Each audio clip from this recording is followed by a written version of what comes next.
Very good morning, students. Welcome to your English class. And in today's class, we are going to read chapter 6 of our book Honeydew. This is Jodie's Fawn. Okay, so here we are going to read about a boy and its fawn. And let's know कि whether it is really its fawn or not. वो उसके पास already था या बाद में आया, ये हमें चैप्टर को जब हम रीड करेंगे तब पता चलेगा. But we will go through the before you read part first. So यहाँ पर कुछ एक questions दिए हुए हैं. Let's see what is there. Often instead of rushing to doctor to treatment, a small cut or one, we find quick and effective cures using things available at home. Can you think of some such home remedies for? तो कभी कभी जब छोटी मोटी कुछ हमें cut लग जाता है या बर्न हो जाता है तो हम सीधा डॉक्टर के पास नहीं भागते हैं, बल्कि घर में ही कुछ रेमेडीज़, कुछ एक चीज़ें अवेलेबल होती हैं जिनसे हम अपना इलाज कर लेते हैं. ठीक है, तो यहाँ पर कुछ एक इन्होंने दिए हुए हैं इंसिडेंट जिनके लिए आपको रेमेडीज़ बताना है. जैसे अगर आपकी नी में कट लग गया है, अगर आपका हाथ बर्न हो गया है या फिर बी ने स्टिंग किया है. तो एक्चुअली ये क्यों दिया हुआ है, लेट्स नो इट. ये जो आप स्टोरी पढ़ने वाले हैं, this is about a boy जिसका नेम है जॉडी. एंड उसके फादर जो हैं को रेटल स्नैक ने बाइट कर लिया था. और जब स्नैक ने बाइट किया तो वहाँ पर एक रेमेडी दी गई उनके लिए, जिसमें एक डो को मार करके उसका हार्ट एंड लिवर यूज़ किया गया so that the poison can be drawn out, ताकि पॉइजन जो है वो उनकी बॉडी से ड्रॉ आउट किया जा सके. ठीक है, तो यहाँ पर वो तो अब बच गए थे, उनकी जान बच गई थी, क्योंकि डो को मारने के बाद में उसका हार्ट एंड लिवर यूज़ करके जो भी रेमेडी बनाई गई थी that was useful for the father. Okay, तो जॉडी जो है वो उनका बेटा है और अब उसके माइंड में बार बार फॉन के बारे में जो है वो थॉट आ रहे हैं. Fawn is the baby deer, right, और डो जो होती है वो फीमेल डियर होती है. तो क्योंकि इसकी मदर जो है वो अब मारी जा चुकी है, तो जॉडी बार बार उस बच्चे के बारे में सोचता है कि एक्चुअली उसके साथ क्या हुआ होगा, वो कहाँ है. And he was very much concern about, and वो इतना वरीड है उसके बारे में कि वो अपने फादर से बोलता है कि वो उसे खोजना चाहता है. That's why the chapter is named as this is Jody's fawn. Okay, so this chapter has been given in 3 parts. Okay, ये चैप्टर जो आप पढ़ने वाले हैं वो 3 पार्ट्स में है. तो let's start the part 1. Jody allowed his thought to drift back to the fawn. He could not keep it out of his mind. He had held it in his dreams, in his arms. He slipped from the table and went to his father's bedside. तो Jordi जो है अभी उसके बाद का incident है जब dough मारा जा चुका था और जॉडी के फादर का ट्रीटमेंट चल रहा था. तो जॉडी जो है उसके दिमाग में बार बार फ़ोन आ रहा था और उसे वो अपने दिमाग से बाहर कर ही नहीं पा रहा था. वो बार बार जब भी सोचता था उसी का ड्रीम करता, उसे लगता था कि वो उसके हाथ में है. तो everywhere he was thinking of the phone itself. तो उसने क्या किया, धीरे से वो टेबल से स्लिप हुआ, वहाँ से हटा और अपने फादर के बेड साइड पर आया. Penny lay at rest, his eyes were open and clear but the pupils were still dark and dilated. तो अभी क्या है, पेनी जो है वो लेटे हुए थे. He is the father of Jordi और उनकी आइज़ अभी ओपन थी, क्लियर थी, पर अभी भी पिपल जो है उनकी आँखों के वो कैसे थे, डार्क थे और डायलेटेड थे. तो जॉडी ने उनसे क्वेश्चन किया, हाउ आर यू फीलिंग पा, आपको कैसे लग रहा है. Just fine son, old death has gone thieving elsewhere but wasn't it a close shave. तो उन्होंने कहा कि अभी तो ठीक लग रहा है. और ओल्ड डेथ क्यों कहा उन्होंने, old death is referring to the death itself, क्योंकि उन्हें रेटल स्नैक ने काटा था और उन्होंने अपनी डेथ को अपने सामने, बिकॉज सामने ही देखा था, क्योंकि अगर उन्हें टाइम से ट्रीटमेंट नहीं मिलता, उनको रेमेडी नहीं दी गई होती, तो शायद वो नहीं बचते। सो उन्होंने कहा कि ओल्ड डेथ जो है वो यहाँ से कहीं और जगह ही है, अब कहीं और थीविंग करेगी। पर तुम्हें नहीं लगता इट वॉज अ क्लोज से, ये बहुत ही नैरो स्केप था, मैं बिल्कुल बाल बाल बचा हूँ। I agree. तो जॉडी ने कहा कि हाँ ये तो, इस बात को मैं एग्री कर रहा हूँ कि आप बिल्कुल नैरोली स्केप्ड हुए हैं, बहुत ही आपको वी कैन से बाल बाल बचना, right. I Penny said, I am proud of you, boy, the way you kept your head and did what you needed. तो उस टाइम पर जॉडी जिस तरह से अपने आप को संभाल रहा था और जैसे भी उस कंडीशन में उसने वर्क किया, उसके लिए फादर ने उसको बोला, I am really proud of you, जिस चीज़ की ज़रूरत थी वो तुमने किया और इसके लिए मैं तुमको बहुत ही प्राउड फील कर रहा हूँ तुम्हारे ऊपर। पा, यस सन, पा do you recollect the door and the phone. तो अब जो है जॉडी ने बोलना शुरू किया कि पा आपको क्या याद है डो एंड फोन। तो father said, I can never forgot them, the poor doe saved me, that's settled. So the father said कि हाँ, मुझे कैसे भूल सकता हूँ मैं, क्योंकि उस पुअर डो ने, उस बेचारे डियर ने मेरी जान बचाई है, ये तो पक्का ही है। अगर वो नहीं होता तो मेरी जान नहीं बचती। Pa, the fawn may be out there yet. It might be hungry or be scared.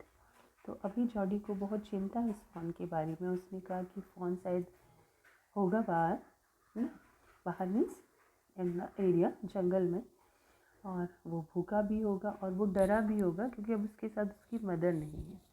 I suppose so, and father also added that कि हाँ मुझे भी ऐसे ही लगता है। Pa, I am a big boy now and I don't need to drink milk. Why don't I go and see if I can find the fawn? अभी उसको इतनी चिंता है कि उसने क्या कहा कि पापा मैं अब बड़ा हो गया हूँ, मिल्क मुझे तो नहीं पीना होता है, तो मैं काम करता हूँ, फ़ॉन को देख लेता हूँ और उसे जो है वो फाइंड करके ले आऊँगा। एक्चुअली उसकी थिंकिंग यही थी, that's why he added that कि मैं तो अब मिल्क नहीं पीता हूँ, क्योंकि वो क्या करेगा, अगर उसे फ़ॉन मिल जाएगा तो उसे घर लेकर के आएगा, एंड देन ऑब्वियसली उसकी फीडिंग के लिए कुछ तो चाहिए, and bring it here and raise it. Penny lay quiet staring at the ceiling, why you have got me hemmed in. तो उन्होंने जो है, उसने कहा कि मैं उसे लाऊंगा, फिर यहाँ पे रखूँगा अपने साथ ही। तो पैनी जो है वो बहुत ही क्वाइटली लेटे हुए थे, he was just steering at the ceiling, और उन्होंने कहा कि यू हैव हैम्ड मी। हैम्ड का मतलब एक ऐसी सिचुएशन जहाँ पे आप ना नहीं कह सकते हैं। तो उनका कहना था कि तुम मुझे ऐसी सिचुएशन में ला दियो, मैं मना नहीं कर सकता हूँ तुमको। That's why we can say कि उन्होंने कह दिया कि हाँ जाओ और जा कर के ढूंढ लाओ। It won't take much to raise it pa, it will soon start eating leaves and acorns. तो उसने कहा कि ज़्यादा कुछ खर्चा नहीं होगा उसको रेज़ करने में, उसको यहाँ पर रखने में और बड़ा करने में। थोड़ी ही टाइम में वो पत्तियाँ खाने लगेगा, और अक्रॉन्स जो है उनको, अक्रॉन जो होते हैं वो स्मॉल ब्राउन नट्स होते हैं, उनको खाने लगेगा। You are smarter than boys of your age, we took its mother and it wasn't to blame. तो फादर ने कहा कि तुम अपनी एज के बच्चों से तो ज़्यादा स्मार्ट मुझे फील हो रहे हो, क्योंकि उसने बात जो है वो डायरेक्ट ना करके इनडायरेक्टली कहा कि मैं उस फ़ोन को अपने साथ में रखना चाहता हूँ अब। तो उसके फादर ने कहा कि आई एम फीलिंग दैट कि तुम काफ़ी स्मार्ट हो, है ना। अब बाकी बच्चे जो हैं हमारी एज के वो उतने स्मार्ट शायद नहीं है। ओके, देन ही साइड कि हमने उसकी मदर को ले लिया है ना, क्योंकि क्यों ले लिया है मदर को, अपने फादर को क्योर करने के लिए, राइट। तो इस बात का ब्लेम नहीं कर रहा हूँ, लेकिन आई विश कि मैं उसे अपने साथ में रख सकूँ। Surely it seemed ungrateful to leave it to starve son. I can't say no to you, I never thought I would like to see another, I would live to see another day. तो उन्होंने कहा कि हाँ, ये तो बहुत ungrateful होगा कि हम उसके बच्चे को छोड़ दें जंगल में, जबकि उसी की वजह से मैं आज ज़िंदा हूँ। अदरवाइज़ मैं तो सोच ही नहीं रहा था कि मुझे एक दूसरा दिन देखने को मिल जाएगा या मैं ज़िंदा बच पाऊँगा। तो दैट्स वाई आई कांट से यू नो, इसीलिए मैं तुमसे ना नहीं कह सकता हूँ। Can I right back with Melville and C if I can find it. तो अभी जो वो जॉडी है वो खुश हो गया क्योंकि उसके फादर ने तो अलाउ कर दिया उसे। तो उसने कहा कि मैं मेलविल के साथ जा रहा हूँ, मेलविल इज़ अ पर्सन, और देखता हूँ अगर मैं उसे ढूंढ पाता हूँ। टेल योर माँ I said you can go. तो उन्होंने कहा कि ठीक है, अपनी माँ को जाकर के बता दो कि मैंने तुम्हें हाँ कर दिया उसे ढूंढने के लिए। He sidled back to the table and sat down. His mother was pouring coffee for everyone. He said, Ma, Pa says I can go bring back the fawn. She held the coffee pot in the mid-air. What fawn? तो अभी जो है, जब इन दोनों का conversation हो गया तो जॉडी वापस टेबल पर पहुंच गया। वहाँ पर मदर जो है वो कॉफ़ी पोर कर रही थी कप मग्स में सब लोगों के लिए, और उसने आकर वहाँ कहा कि पापा ने बोल दिया है कि मैं जाकर के उस फ़ोन को ला सकता हूँ। एंड मदर जो है वो पोर करते करते रुक गई और उन्होंने पूछा कि कौन सा fawn. The fawn belonging to the doe we killed, we use dosed river to draw out the poison and save Pa. She gasped. Well, for pity's sake, Pa says it would be ungrateful to leave it to starve. तो अभी जो है उन्होंने जब पूछा कि कौन सा फ़ोन, तो उसने कहा कि वही फ़ोन जो उस डो का है जिसे हमने किल कर दिया है, और पापा के पॉइज़न को ड्रॉ आउट करने के लिए उसका लिवर हमने यूज़ किया है। एंड फाइनली वी सेव्ड पा ऑल्सो, और हमने पापा को बचा भी लिया है। तो उन्होंने कहा ये तो बहुत दुख की बात है। एंड ही एडेड दैट कि पापा का कहना है कि ये तो बहुत ही अनग्रेटफुल बात होगी कि हम उसे भूखा मरने के लिए छोड़ दें।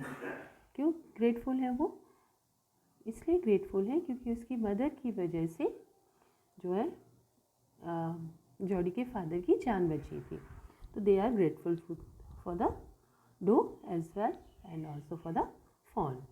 तो दैट्स वाई ही वांटेड कि उस फ़ोन को वो ला करके अपने पास में रख सके। Doc Wilson said, "That's right, ma'am. Nothing in the world comes quite free. The boy's right and his daddy is right." तो वहाँ पर एक और पर्सन थे जिनका नेम था डॉग विल्सन। उन्होंने कहा कि मैम ये बिल्कुल सही बात है, दुनिया में कुछ भी चीज़ फ्री नहीं मिलती है, फ्री ऑफ कॉस्ट नहीं होती है। तो ये बच्चा सही कह रहा है, उसके फादर भी सही कह रहे हैं। Melville said, "He can ride back with me. I'll help him find it." तो मेलविल जो थे उन्होंने कहा कि हाँ, वो मेरे साथ में चल सकता है, मैं उसे अपने साथ घोड़े पर ले जाऊंगा और देखूंगा कि शायद मैं भी हेल्प कर पाऊँ उस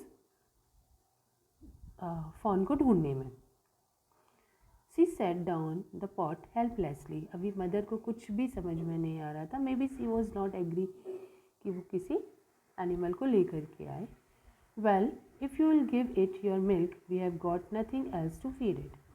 तो अभी उन्होंने क्या कहा, जॉडी से कहा कि ठीक है, तुम अपना मिल्क जो है अपने हिस्से का मिल्क उसे दे देना, क्योंकि हमारे पास कुछ एक्स्ट्रा उसे फीड करने के लिए नहीं होगा।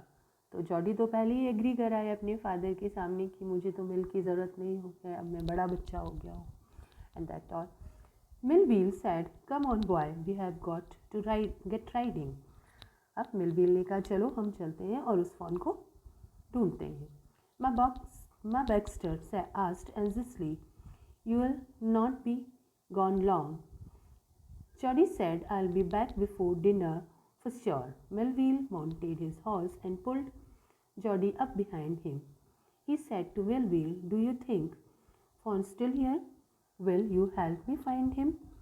तो माँ ने कहा कि काफ़ी देर के लिए नहीं जाना है, and he also assured that कि मैं डिनर के पहले तक वापस आ ही जाऊँगा। और मिलविल और जॉडी जो है वो निकल गए किसको, फ़ोन को ढूंढने के लिए। Okay, and he was quite confuse कि अभी भी फ़ोन वहाँ पर होगा या नहीं होगा। "We'll find him if he is alive. How you know it's he?" तो मिलविल ने कहा कि ठीक है, अगर वो ज़िंदा है, क्योंकि इट्स अ जंगल, तो प्रॉब्ली उसको हंट नहीं कर लिया होगा, और वो ज़िंदा होगा तो हमें ज़रूर मिल जाएगा। बट तुम कैसे पहचानोगे कि ये वही वाला फ़ॉन है जिसकी मदर को हमने किल किया है? The spots were all in a line on a doe fawn passes, the spots are every which way।